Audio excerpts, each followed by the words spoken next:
വീടുകളിൽ ഉപയോഗിക്കുന്ന അതേ ലൈറ്റുകളായിരിക്കില്ല നമ്മൾ കൊമേഴ്ഷ്യൽ അല്ലെങ്കിൽ ഇൻഡസ്ട്രിയൽ പർപ്പസിനൊക്കെ നമ്മൾ യൂസ് ചെയ്യുന്നത്. നോർമലി ഇതുപോലത്തെ സീലിംഗ് ഹൈറ്റുകൾ വെച്ചിട്ടാണ് നമ്മൾ ഈ ലൈറ്റുകൾ തരംതിരിക്കുന്നത്. ലോ ബേ ലൈറ്റുകൾ, മിഡ് ബേ ലൈറ്റുകൾ അല്ലെങ്കിൽ ഹൈ ബേ ലൈറ്റ് എന്നാണ് ഇതിനെ കാറ്റഗറൈസ് ചെയ്യുന്നത്.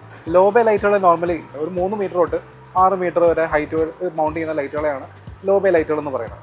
ഇതിന് ജനറലി നമ്മൾ യൂസ് ചെയ്യുന്ന ഒരു 120 ഡിഗ്രി ആംഗിൾ ബീം ആംഗിൾ വരുന്ന ലൈറ്റുകളോ അതോടൊപ്പം തന്നെ ഒരു 100 വാട്ട് താഴെയൊക്കെ വരുന്ന ലൈറ്റുകളായിരിക്കും ഈ തരത്തിലുള്ള പർപ്പസിന് യൂസ് ചെയ്യുക.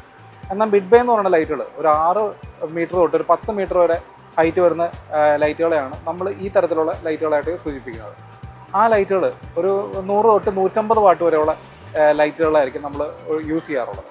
അതിൽ തന്നെ നമ്മൾ 90 ഡിഗ്രി ആംഗിളിലോ അല്ലെങ്കിൽ 60 ഡിഗ്രി ആംഗിളിലോ വരെയൊക്കെയുള്ള ബീം ആംഗിൾസിലുള്ള ലൈറ്റുകളായിരിക്കും നമ്മൾ യൂസ് ചെയ്യുക. ഇനി അതിൻ്റെ മുകളിൽ നമ്മൾ യൂസ് ചെയ്യുന്ന ലൈറ്റുകളെയാണ് ഹൈ ബേ ലൈറ്റുകൾ എന്ന് പറയുന്നത്.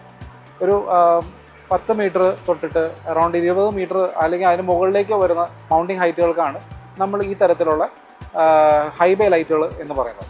ഈ ലൈറ്റുകൾക്കെല്ലാം ബീം ആംഗിൾ ഒരു 60 ഡിഗ്രി തൊട്ട് 30 ഡിഗ്രി വരെയൊക്കെയുള്ള ബീം ആംഗിൾസിലാണ് നമ്മൾ ഈ തരത്തിലുള്ള ലൈറ്റുകൾ യൂസ് ചെയ്യുന്നത്. അതുകൊണ്ട് തന്നെ വാട്ടേജ് നമുക്ക് ഏതാണ്ട് 100 തൊട്ട് 150 വാട്ട് അല്ലെങ്കിൽ 200 വാട്ട് വരെയൊക്കെയുള്ള ലൈറ്റുകൾ നമുക്ക് ഇതിനായിട്ട് യൂസ് ചെയ്യാവുന്നതാണ്. ബേ ലൈറ്റിംഗ് കൊണ്ട് ഉദ്ദേശിക്കുന്നത് എന്താണെന്ന് വെച്ച് കഴിഞ്ഞാൽ നമുക്ക് യൂണിഫോം ആയിട്ടുള്ള ലൈറ്റുകൾ കറക്റ്റായിട്ട് എല്ലാ സ്ഥലങ്ങളിലും എത്തുക എന്നുള്ളൊരു പർപ്പസാണ് ഇത് മീറ്റ് ചെയ്യുന്നത്.